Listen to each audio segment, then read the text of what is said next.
Hey guys, Dr. Morse, Injury Experts. There were 17 injuries on the day, a significant amount that usually we don't hear about until midweek. So the fact that we already have this number is not good. This is going to be the Week 11 injury wrap-up, recording just after midnight here on the East Coast. We just saw the Detroit Lions struggle mightily against a fantastic Philadelphia Eagles team. All bets were awful today. Mostly everything hit the unders. So Aaron Rodgers suffered a potentially significant left wrist fracture injury. And this, we don't have specifics, but this could keep him out from 1 to 3-ish weeks. I did a separate video on this if you want to see it. Depends on specifics. It could be a distal radius. It could be a distal ulnar. It could be a scaphoid. If you got lucky, it's a hairline. We will probably know more tomorrow. Jordan Love left the game briefly with a left shoulder injury, probably an AC sprain, but it could have been a stinger. Ended up coming back into the game. They won the game. He didn't have the best performance. Christian Watson looks like their alpha.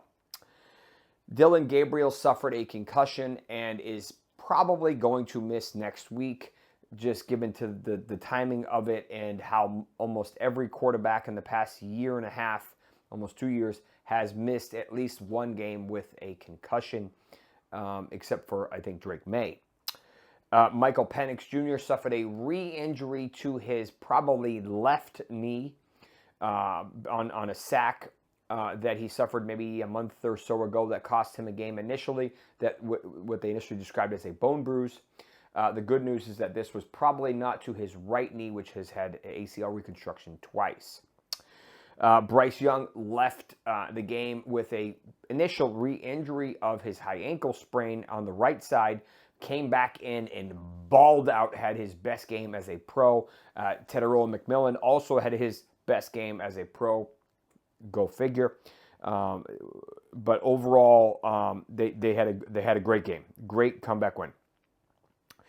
Josh Jacobs, potentially not super concerning, but a little bit of a concern for a left, I think it was a left knee PCL sprain. I did a separate video on this one as well. This could keep him out a couple weeks, and the Packers are pretty conservative, so I would not be surprised if they held him out a couple weeks. As far as Devon Achane, had another nuclear day today in Madrid. Initially left with a back injury kind of later in the game, but ended up coming back, so not overly concerning. As far as Bhayshul Tuten, had his best day as a pro as well, but he left with an ankle injury, and I never saw an update, and again, I didn't even see any video on it, so we'll have to keep an eye on that. And then we saw a couple more touchdowns and a couple more big plays from Travis Etienne after that, but it looked like a pretty much a 50-50 split when Tuten was healthy.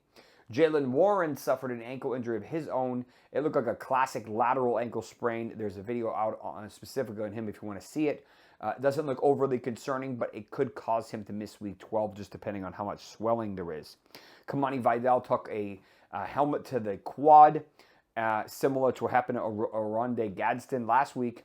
I expect him to probably be fine. They have to be a little bit careful with this. He came back into the game, didn't have the best day, but he ended up playing through it, and he was on the sidelines in a bike, which usually tells me it's not a strain. It's a direct quad, and they have to keep the blood going to it. If not, he will tighten up.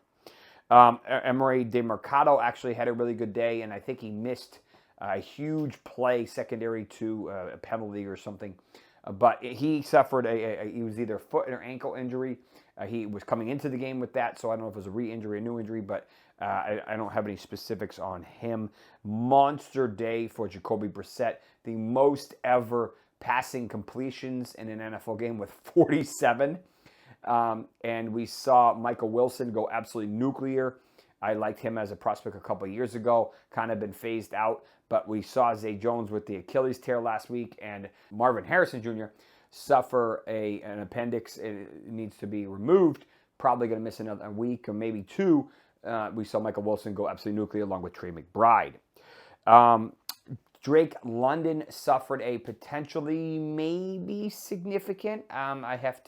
It really depends. There was two different videos. One that was his right knee that he kind of got twisted pretty good, which is usually a meniscus. but he returned to the game, and then a left knee in overtime where he landed kind of funny, and maybe he got lucky, but he left the game after that and never returned. So we'll have to keep an eye on this. He'll probably get an MRI tomorrow and tell us if it's day-to-day, he got lucky. If there's a possibility he's going to miss a couple weeks, I expect Penix to miss next week as well. Darnell Mooney, his flank guy, also suffered an injury, a rib injury, but he hasn't done a whole lot really this year. They commented last week that he actually had a clavicle fracture in the preseason, and that's what held him out. Chimere Dike, the rookie slot wide receiver for the Titans, unfortunately suffered a concussion, so his Week 12 status is up in the air. Calvin Ridley, who was supposed to be the alpha, just came back from the hamstring, now suffered a ankle sprain with a fracture, so his season is over, just a season to forget for him. I was high on him. That just burned a lot of people. Mecole Hardman suffered a mild left ankle injury. He's on the Buffalo Bills now, not really relevant. And then Tyler Higbee with an ankle injury of his own in a very good win for the Rams against the Seattle Seahawks. So some potentially significant injuries heading into Week 12. I will give you individual breakdowns and more information as the week goes on. Stay tuned to our YouTube channel. We have TikTok. We have YouTube Shorts, as well as here on the Twitter. Thank you very much.